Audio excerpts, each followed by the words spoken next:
resistência deforma o nosso espírito, atrofia-nos e nos torna menores do que nascemos para ser. Eita, que lambada! E olha que eu não estou falando do estilo musical, eu estou falando dessa provocação feita pelo grande Steven Pressfield. No domingo, portanto, ontem, eu terminei a leitura de um dos seus livros. O livro se chama A Guerra da Arte. É um livro onde ele trata especificamente da resistência, essa poderosa força, essa danosa força que nos impede de ser quem realmente somos.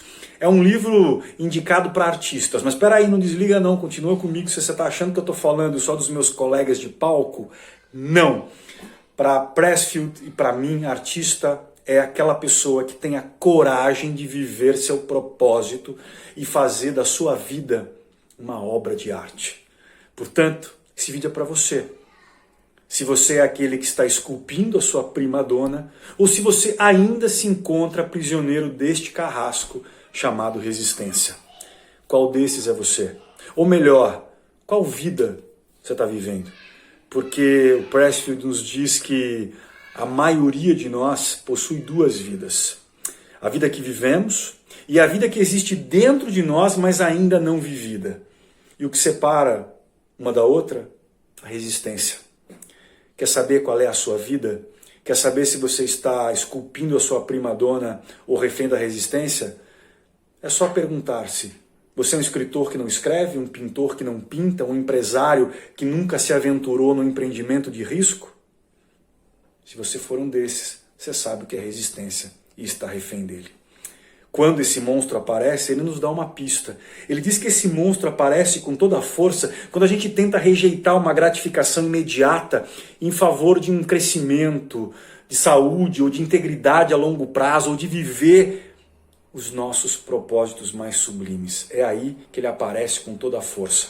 E a resistência muitas vezes parece vir do exterior.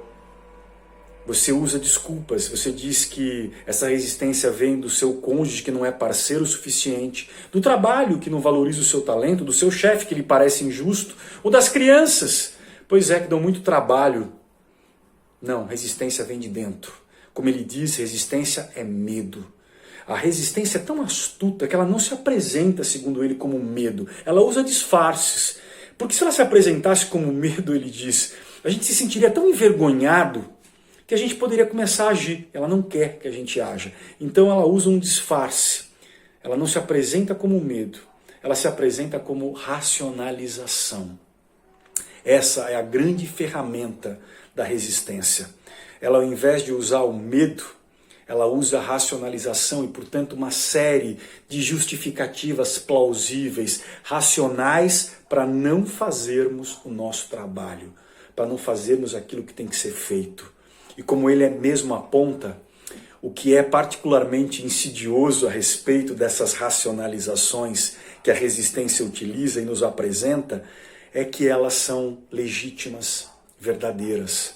Como ele cita lá no livro, a sua mulher pode verdadeiramente estar no 8º mês de gravidez e precisar muito da sua presença em casa.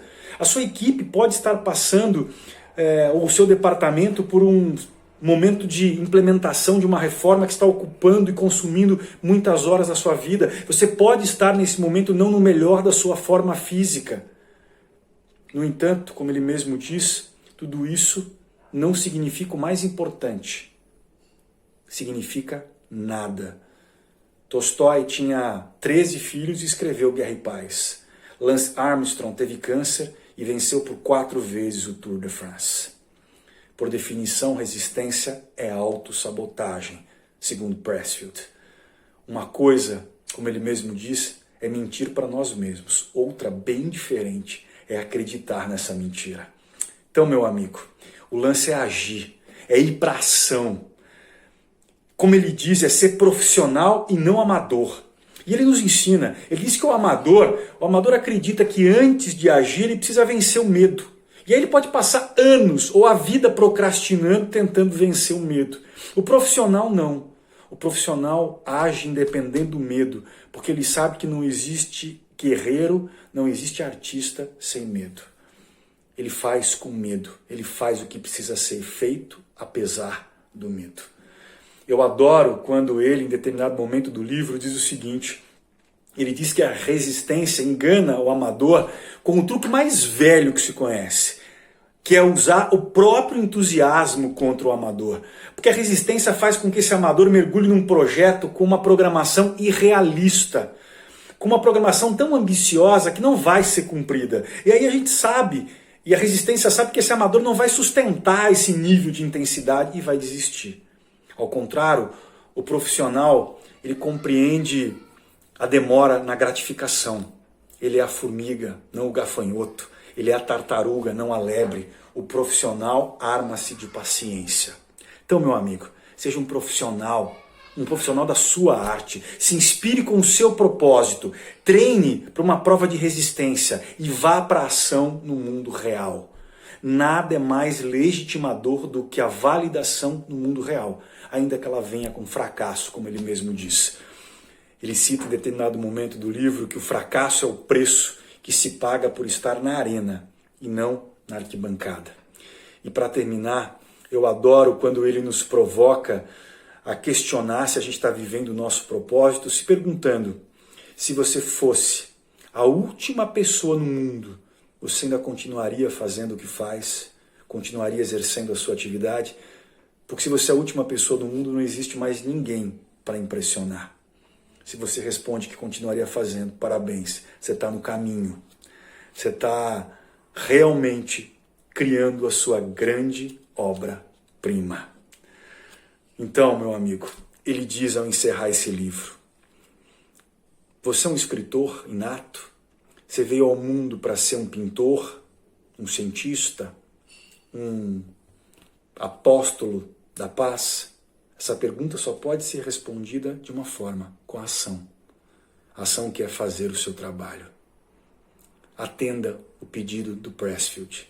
Não nos prive da sua contribuição.